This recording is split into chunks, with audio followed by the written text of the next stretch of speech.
Olá, alunos do oitavo ano, tudo bem?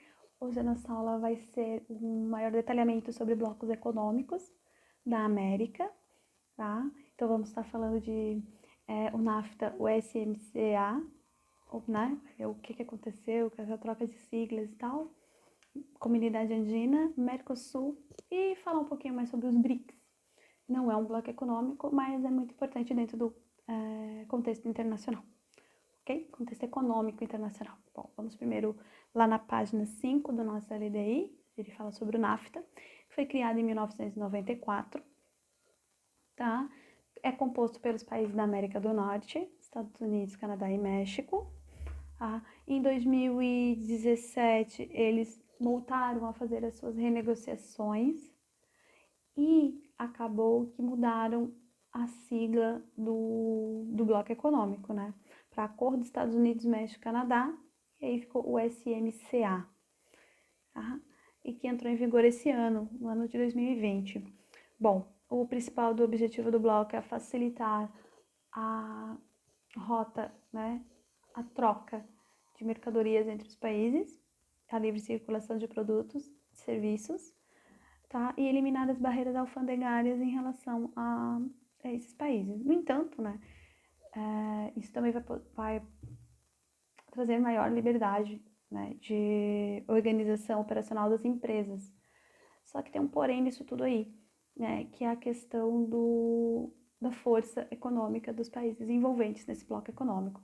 Os Estados Unidos, ele possui, em relação ao bloco econômico, ele detém 85% do PIB do bloco econômico e os outros 15% fica entre Canadá e México. Então há uma discrepância entre esses três países e na relação econômica deles. Ou seja, né, existe um país dominante, que é os Estados Unidos, dentro do bloco econômico, e ele que acaba ditando todas as regras porque a economia dele ultrapassa, né, valores em relação à economia do Canadá e do México. Bom, a gente pode ver isso como um fator negativo, porque negativo para quem, né, na verdade, negativo para os países que não possuem um PIB tão elevado, ou um fator econômico, né, um valor econômico tão elevado como o México, por exemplo, que é um país subdesenvolvido, pobre, tem uma problemática econômica bastante grande e que vive dependente dos Estados Unidos. Tão dependente, né, que as fábricas dos Estados Unidos vão até o México, aí existe uma livre circulação de mercadorias, só que, no entanto, a gente pode buscar aí várias notícias sobre a não livre circulação de pessoas, né, que houve até a construção do muro que divide os Estados Unidos com o México e também toda a questão da migração de mexicanos e a passagem para os Estados Unidos ilegalmente, toda a questão que eles fizeram prendendo essas pessoas e toda a questão desumana que ocorreu nesse período aí do governo atual dos Estados Unidos. Né? Então, esse bloco econômico ele tem uma vantagem, só que a vantagem serve apenas para um país. Então, até que ponto esse bloco econômico é vantajoso? Se a gente faz um bloco econômico, como eu falei na aula anterior, né, se a gente faz um bloco econômico é para juntar e para que todos aqueles países do bloco econômico tenham vantagens. No entanto, quando a gente tem uma discrepância muito grande econômica, só um acaba tendo seus benefícios e o outro nem tanto. É o que acontece aí na UCMSA, né? O SMCA, onde nós temos os Estados Unidos e o México, por exemplo, tá? Bom, lá na página 6 nós temos a comunidade andina. Andina porque todos os países têm a Cordilheira dos Andes, né, como característica, então por isso que é a comunidade andina. Tá? É um bloco econômico que tem o objetivo a promoção e desenvolvimento equilibrado entre os países membros. Tá? Também criar uma união aduaneira, ou seja, a taxação de produtos. E mais para frente, também criar uma tarifa externa única em relação aos países fora do grupo. Tá? E mais para frente, o objetivo deles é a questão da livre passagem de pessoas, né? O livre circulação de pessoas dentro de seus territórios. Ou seja, sem precisar utilizar um passaporte ou passar pela Polícia Federal, por exemplo, tá? Foi criada em 1969 a comunidade andina, onde os países membros é a Bolívia, Colômbia, Equador e Peru, tá? E posteriormente colocaram o Chile e Venezuela, já entregou o bloco, beleza? Em 2005, o Brasil tornou-se membro associado. Nós não temos a Cordilheira dos Andes, mas somos membros associados, ou seja, a gente participa do bloco sem poder votar nas decisões dentro do bloco. O Brasil, ele é um país bem importante dentro da América do Sul, e é por isso que ele participa de vários blocos, mesmo como membro associado, tá? E vai falar dos principais, mas temos outros blocos menores aí que o Brasil também participa. Tá? O maior problema desse bloco econômico é a questão da rivalidade política dentro da comunidade andina. Então, existem bastante problemáticas, né, em relação aos países que o compõem e também a questão política interna de cada país, né, e aí acaba não tendo grande desenvolvimento dentro desse bloco econômico, né, dentro da economia internacional, tá? O terceiro e último bloco é o bloco Mercosul. O Brasil faz parte do Mercosul, né? Ele foi criado em 1991, Argentina, Uruguai, Paraguai e Brasil. Vale lembrar que é um dos blocos mais importantes da América. O Brasil, ele é um dos cargos-chefes. O Brasil é um país bastante importante dentro desses blocos econômicos. Quais os objetivos dele, né? Livre circulação de bens e serviços, tarifa externa comum e política macroeconômica setorial. Hoje, no Mercosul, a gente também tem um livre acesso de pessoas, circulação de pessoas também dentro do bloco econômico.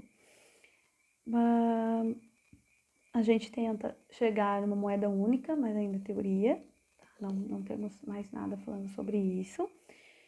E o grande problema dentro desse bloco econômico são as diferenças políticas e econômicas também entre os países. Por exemplo, se nós temos países que comportam uma política econômica que pensem como iguais, tudo bem, aí a gente consegue avançar alguns parâmetros dentro do bloco econômico. Enquanto isso, né, a nossa política atual, a política brasileira, ela não tem olhos para o Mercosul.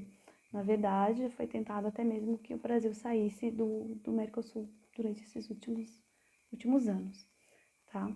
Então é isso, assim, em relação aos blocos econômicos que a gente pode ver também, né, lá na página 7 do nosso LDI, se a gente for comparar o Brasil com os outros países, né, que lá fala de população, IDH, índice de Gini, tem uma tabela, dê uma olhada ali no PIB. O PIB do Brasil, né, ele ultrapassa mais que o dobro da Argentina, por exemplo. Então, o Brasil, se a gente for comparar, é o país mais desenvolvido dentro do bloco do Mercosul, o que dá também uma grande discrepância aí relacionada, né, à política dentro do Mercosul. Então, a gente tem que tomar bastante cuidado nessa questão. Blocos econômicos, eles têm uma questão bem política bem importante. Política internacional também. Tá? Na página 8 do LDE, eu achei interessante, lá no segundo parágrafo, que ele fala que em 2019, né, ou seja, no ano passado, a gente tentou fazer um acordo Mercosul e União Europeia. Só que esse acordo a gente tem que pensar no lado bom, no lado ruim, ou seja, lados positivos e negativos. Foi o mesmo período que a União Europeia estava passando por um grande problema. Estava sendo investigada a questão de que se realmente valia a pena um bloco econômico, e teve até a problemática do Brexit. Se aí pesquisando, né, como não é assunto da nossa lei, a gente está trabalhando somente América, mas a gente tem que relacionar esses pontos, né, do porquê se buscar acordos com outros blocos econômicos. Provavelmente para a União Europeia seria interessante, porque como eles estavam passando por uma crise, né, acaba que tendo toda essa problemática aí do Brexit e tudo mais. E o Brasil, né, o Mercosul, estava querendo aí ampliar as suas negociações dentro do mercado econômico internacional, porque esse é o grande objetivo dos blocos econômicos, né? Bom, por último e não menos importante, o LDI traz os BRICS.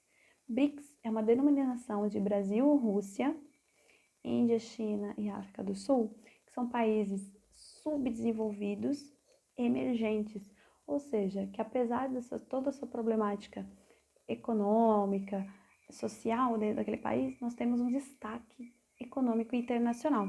Até mesmo ali no primeiro parágrafo, depois do título BRICS, ele até fala, grupos de países emergentes têm economias em destaque no cenário mundial. Ou seja, nós temos aproximadamente 23% do PIB mundial, juntando todos esses países, né? Só que as desigualdades econômicas ainda são alarmantes, e é por esse motivo que ainda esses países não são classificados como países desenvolvidos, ok?